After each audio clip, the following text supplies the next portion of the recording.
Je suis paniquée face à la liste des ingrédients, le menu, mais j'accepte. Car j'ai des grosses... Oh, pardon. Car j'ai des grosses... car j'ai des gosses à nourrir, excusez-moi. Ça, c'est toujours mon problème. Je lis plus vite que les mots dans ma tête et j'en oublie. Mais voilà, maintenant je lis. Je lis tout à fait.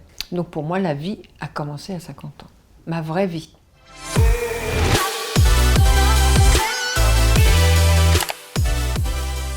C'est un travail à plein temps de cacher son illettrisme. C'est une angoisse à plein temps, c'est un nœud dans le ventre, c'est pourvu qu'on me demande rien. Toute la journée, c'est ça, on se lève le matin pourvu qu'on me demande rien. L'école et moi, on a été fâchés parce que j'ai subi les maltraitances d'un enseignant, parce que je suis dyslexique. Je mélange les mots dans une phrase, j'avais beaucoup de mal à tout synchroniser. La vie sans compétence, sans le savoir, c'est une vie de soumission. On est obligé de faire confiance aux autres. Il y a des gens qui sont malhonnêtes, qui vont profiter de vos incompétences pour en tirer le meilleur pour eux-mêmes. La première barrière, c'est la honte.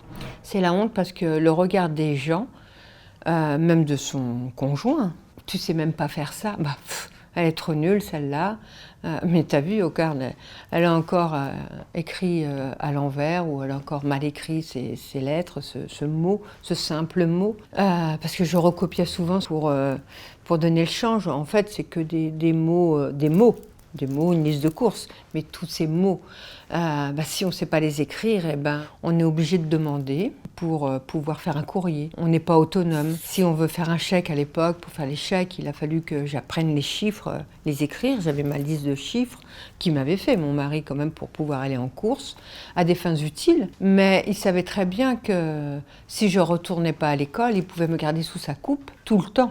Toute sa vie. Je pouvais être l'outil de la maison en fait, et puis il était bien sûr que tout ce qu'il pouvait me dire, autant insultes ou maltraitance, toutes ces choses-là, je pouvais que les subir, je ne pouvais pas partir. Partir, mais comment faire pour partir ? Si on a un manque de compétences, comment faire pour avoir un appartement? Comment faire pour faire une demande de divorce? Comment faire pour... La vraie liberté, c'est le savoir, c'est le besoin de savoir lire et écrire. C'est ça la vraie liberté. Et mon chef, il m'a dit, mais on n'a pas besoin que tu retournes à l'école. Ce que tu fais nous suffit. Continue à faire la plonge, continue à faire les toilettes, continue à faire le ménage. Sauf que moi, je voulais évoluer, je voulais grandir, je voulais bouger. Et je ne pouvais pas, j'étais dans cette prison, dans cet étau. J'ai poussé la porte de la DRH et j'ai dit stop. Cette charmante personne a compris, elle m'a dit que je n'étais pas la seule. D'autres ne le disaient pas, mais elle s'en rendait compte. Je suis retournée à l'école, j'ai même passé un CAP.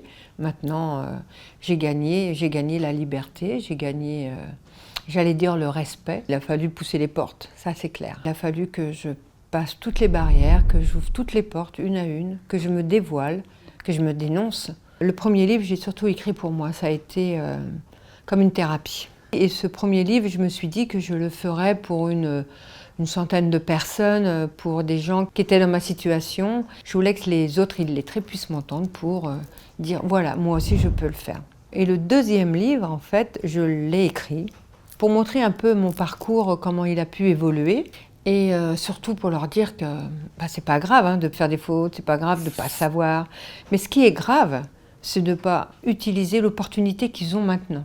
Même si on nous dit non une première fois, même si on nous ignore une deuxième fois, il faut quand même continuer.